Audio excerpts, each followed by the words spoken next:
Okay, so today we're going to do caramelized onions. And you're thinking to yourself, why do we caramelize an onion? Well, it makes a great condiment on, say, a lovely Angus burger or a topping on a delicious flatbread, maybe with some Gruyere cheese. You could also use it in salads. You could also use it to develop the base for a sauce or a soup. When you caramelize an onion, you're getting it to a sweeter spot. You're getting it to release its sugars, and you're basically browning the onion. It's going to be a nice golden brown. It's going to have this amazing sweet flavor. Most of you just associate onion with raw and a very strong flavor. This is going to be a lot more palatable and delicious. We're going to start with some chopped Spanish onions. You can use Maui onions or Walla Walla onions. They're going to be even sweeter because they have a higher sugar content. In this case, we're using Spanish. I like to use Spanish because they're a little bit more savory, so when you caramelize them, it's not too sweet. Since I'm a savory chef, I don't like too sweet of an end result. But we're going to start off with some chopped onions. And in this application, you're going to want a really high heat pan because you're doing quick cooking. So as you can see over here, we have a pan that's already working on the burner. Feels like it's just about ready to go.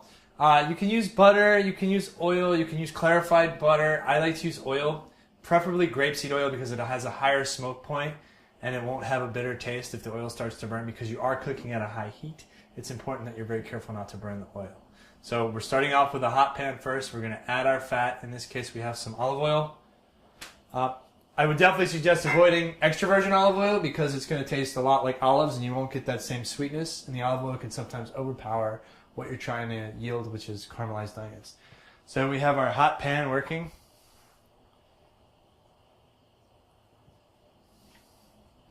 And you know it's hot when you add the oil and it starts reacting and moving very quickly all over the place. And you start to see some smoke, so before it smokes too much, we want to bring the onions over and put them into the pan.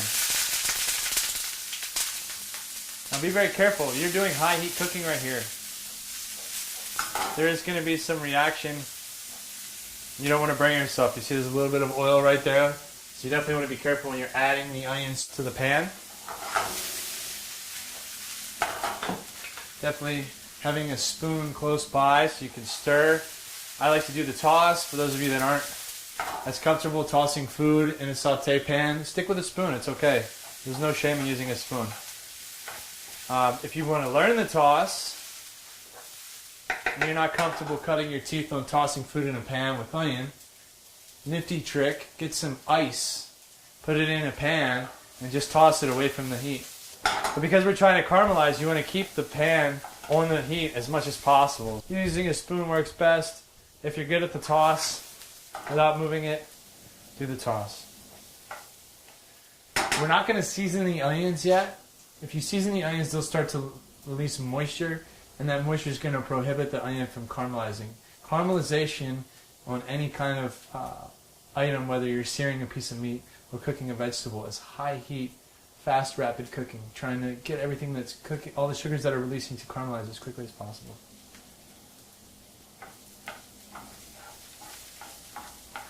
So caramelization does take a little bit of time. It doesn't happen right away. If you look closely, there is some browning starting to occur. And this is something that's going to require constant attention. If you're cooking it, it's not something you're going to want to walk away from. So you definitely want to stand close by and watch and make sure that you're stirring and moving because the heat is so high in this technique that if you let it sit for too long, you're going to get beyond that caramelization to that nasty black char. In this case, we want a nice even golden brown, so you want to continue cooking and staying close by to the ingredient and stirring it. Because of the way these onions are cut so small, the caramelization is only going to take probably about another 4 to 5 minutes. We're going to keep watching this and stirring it. You can also do other cuts of caramelization, but you always want to make sure whatever cut you use, whether it's a dice or a julienne or a rough chop, that the pieces are uniform in size so that the end result is going to be uniform in cooking. If you have a large piece of onion and a small piece of onion in the same pan, one will burn and one will caramelize. So it's always critical, if you look at these pieces as small as they are, they're uniform for the most part.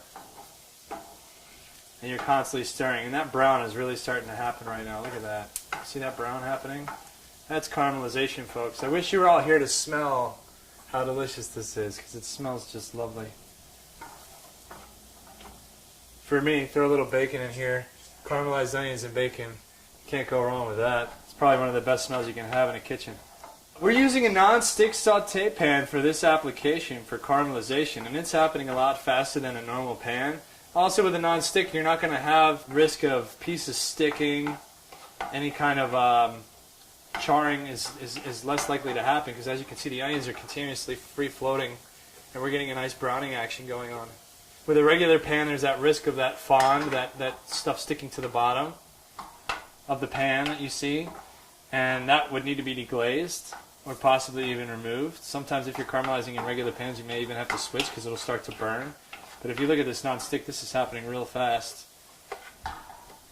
And as you can see, there's a couple pieces that weren't cut so great and that are not quite cooked the same because the size is different. You're going to have things cook unevenly if you don't cut them the same. Now is a safe time to go ahead and salt, because we're starting to get that nice brown color that we want. Now is when you can start seasoning the ingredient, because you're no longer worried about it leaching its moisture. Go ahead and hit it with some salt. You see that nice brown happening right there. Constantly stirring there, constantly stirring. It's okay if it starts to get to this point where you're looking like they're getting pretty brown, to pull it away from the heat a little bit.